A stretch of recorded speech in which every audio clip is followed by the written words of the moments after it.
My dear students of 10th class 10वीं class के प्यारे बच्चों, आपका स्वागत है 2022 और 23 के इस नए सत्र में। आपके लिए एक पोएम जो बहुत ही इंटरेस्टिंग है और आपको समझने के लिए, आपके कोर्स के लिए बहुत इम्पॉर्टेंट है। आपके सिलेबस में दिया हुआ है कविताओं को, और कविताएं बहुत मार्क्स सिक्योरिंग होती हैं। उसमें थोड़ा सा भी अगर आप मेहनत कर लें उसके मतलब को समझने के लिए, तो आप प्रश्न उत्तर भी कर सकते हैं, वो लाइंस भी लिख सकते हैं, और साथ के साथ आप सेंट्रल आइडिया भी तैयार कर सकते हैं।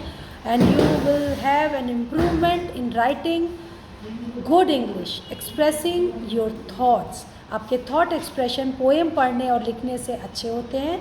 और 2 नंबर के दो क्वेश्चंस आएंगे आपके लिए, शॉर्ट होंगे, वो शॉर्ट क्वेश्चन आंसर्स 2 होंगे जो आपको एग्ज़ाम में करने होंगे, और 2 नंबर का एक क्वेश्चन होगा। अगर आपने एक लाइन में उत्तर सही दिया, आप दो नंबर सिक्योर करते हैं, और वो 2 क्वेश्चंस अगर आप अटेम्प्ट करते हैं तो 4 नंबर आपको बहुत आसानी से मिल जाएंगे थोड़ा सा लिखने से।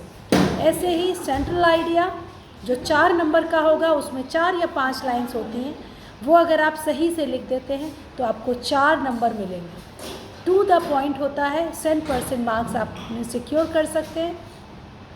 और साथ ही अगर आप सेंट्रल आइडिया तैयार ना करके कुछ लाइंस पोएम की अगर आती हैं पूछने के लिए, तो वो आप पोएम याद करके वो एक स्टैंजा भी लिख सकते हैं। वो एक स्टैंजा लिखने से ही आपको 4 नंबर का वो मार्क्स मिल सकता है।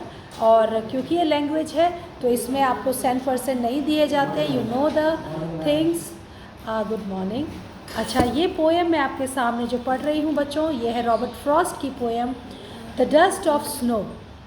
द डस्ट ऑफ स्नो पुरानी भ्रांतियों को, हमारे मिसकॉन्सेप्शंस को, अंधविश्वासों को दूर करने के लिए रॉबर्ट फ्रॉस्ट ने लिखी है। और रॉबर्ट फ्रॉस्ट ने इसका जो फर्स्ट स्टेंजा है उसमें जो मैं आपके सामने पढ़ रही हूँ, the way a crow shook down on me the dust of snow.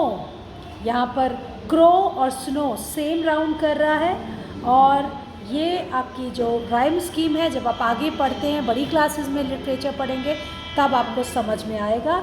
The way a snow, the way a crow shook down on me the dust of snow from a hemlock tree. Hemlock tree धतूरे का पेड़ जिस पे एक कौवा बैठा हुआ है, और उसके ऊपर बर्फ़ उसके पंखों पर पड़ी होगी, और जब वो पोएट वहाँ से निकल रहा है तो वो अपनी पंखों की बर्फ़ भरी धूल को उस पोएट पे, रॉबर्ट फ्रॉस्ट पे झाड़ देता है।